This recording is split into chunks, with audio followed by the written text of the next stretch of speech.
नमस्कार, भारत 360 देख रहे हैं आप और मैं हूं आपके साथ प्रियव्रत दीक्षित, हाजिर उस बुलेटिन को लेकर जिसमें वो खबरें होती हैं जिनसे होता है आपका सीधा सरोकार। चलिए खबरों के रुख कर लेंगे और आज हम आपको सबसे पहले भारत 360 में दिखाने जा रहे हैं जो कहानी, वो परंपरा जो बहुत ही अनोखी है।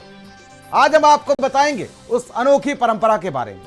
काशी का मणिकर्णिका घाट, जहां मौत हर पल दस्तक देती है, वहीं जिंदगी अपने सबसे रंगीन रूप में नाचती है। चिताओं के बीच घुंघरुओं की गूंज और महाश्मशान में महाउत्सव का वो पल था। यह मणिकर्णिका घाट, जहां हर दिन कई नई कहानियों का अंत होता है, लेकिन साल में एक रात एक अनोखी परंपरा जन्म भी लेती है। नगर वधुएं बाबा मसान नाथ को नृत्यांजलि अर्पित करती हैं। शोक और उत्सव एक साथ, मौत और जिंदगी का संगम देखने को मिलता है। काशी कहती है मौत अंत नहीं, मुक्ति है और जिंदगी बस उसी तक का पहुंचने का सफर है। यह रिपोर्ट देखिए।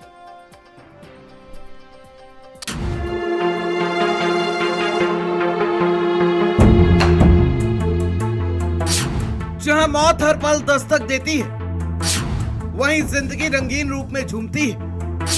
जहां हर तरफ चिताओं की लपटें धधकती हैं, वहां घुंघरुओं की आवाज में पैर थिरकते हैं। महाश्मशान में महाउत्सव, चिताओं के बीच घुंघरुओं की गूंज, मौत के साए में जिंदगी का नाच। काशी का रहस्य, जहां अंत ही शुरुआत है। जहां हर पल मौत सांस लेती हो, जहां लपट एक कहानी खत्म करती हो। क्या वहीं जिंदगी नाच सकती है? क्या वहीं मातम के बीच उत्सव मन सकता है? सुनने में अजीब लगता है, लेकिन ये सच है और ये सच बसता है वाराणसी की उस धरती पर जहां मौत और जिंदगी एक साथ सांस लेते हैं। ये वाराणसी का मणिकर्णिका घाट, जिसे महाश्मशान कहा जाता है, जहाँ 24 घंटे चिताएं जलती रहती हैं। यहाँ हर दिन कई कहानियों का अंत होता है, लेकिन साल में एक रात ऐसी भी आती है जब यहाँ की कहानी अलग लिखी जाती है। जब शोक के बीच उत्सव की एक अनोखी परंपरा जन्म लेती है जो हर किसी को हैरान कर देती है। चैत्र नवरात्र की सप्तमी की रात, जब अंधेरा गहराता है और चिताओं की आग आसमान को रोशन करती है, तब नगर वधुएं यहाँ पहुँचती हैं। वे बाबा मसान नाथ को नृत्यांजलि अर्पित करती हैं, यानी अपने नृत्य से उनके सामने नतमस्तक होती हैं। यह परंपरा सैकड़ों वर्षों से निभाई जा रही है, जहां मौत के बीच जीवन का उत्सव मनाया जाता है। सप्तमी के दिन यहाँ नगर वधुओं द्वारा नृत्य का कार्यक्रम किया जाता है और आज बाबा का तांत्रिक विधि से श्रृंगार एवं पूजन किया जाता है। ये एक बड़ी प्राचीन कथा है कि जब बाबा महाश्मशान नाथ जी मंदिर का जीर्णोद्धार राजा मान सिंह द्वारा कराया गया था, तब जो है यहाँ पे कोई भी संगीतज्ञ आने को तैयार नहीं हुआ था। तो उस समय नगर वधुएं यहाँ आई थी। नगर वधुओं के मन में ये कामना रहती है कि वो उनके इस वर्तमान नरकी जीवन से उन्हें मुक्ति और मोक्ष मिलता है। पौराणिक मान्यताओं के अनुसार नृत्यांजलि और सुरांजलि के जरिए भोलेनाथ को प्रसन्न किया जाता है। नगर वधुएं नटराज को आराध्य मानती हैं और नृत्य के जरिए उन्हें नृत्यांजलि अर्पित करती हैं। यहाँ आने वाली नगर वधु अपने नरकीय जीवन से मुक्ति और मोक्ष के लिए भगवान शिव से प्रार्थना करती है। उनके सामने नृत्य प्रस्तुत करते उनसे यही मांगती है कि इस जन्म में तो ऐसा किया, अगले जन्म में उन्हें भी परिवार के साथ ऐसा माहौल मिले जहाँ इज्जत के साथ वह भी रह सके।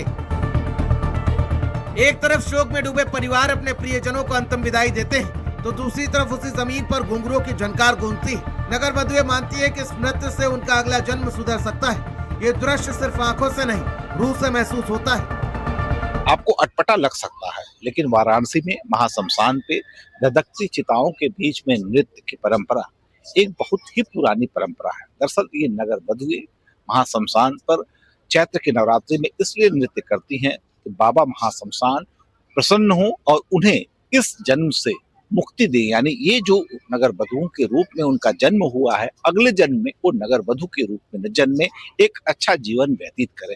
इसलिए ये परंपरा सदियों से चली आ रही है। रात गहराती जाती है, चिताएं जलती रहती हैं, राख उड़ती है और उसी राख के बीच नृत्य चलता रहता है। संगीत मौत से टकराता है और जिंदगी हार नहीं मानती। इस महाश्मशान में जहाँ हर पल मौत दस्तक देती है, वहीं जिंदगी अपने सबसे रंगीन रूप में नाचती है। और एक सवाल छोड़ जाती है, क्या हम मौत से सिर्फ डरते हैं या उसे समझ नहीं पाते?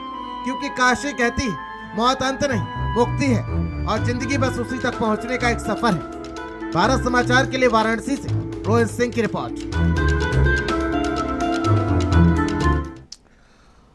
और अब बात कर लेते हैं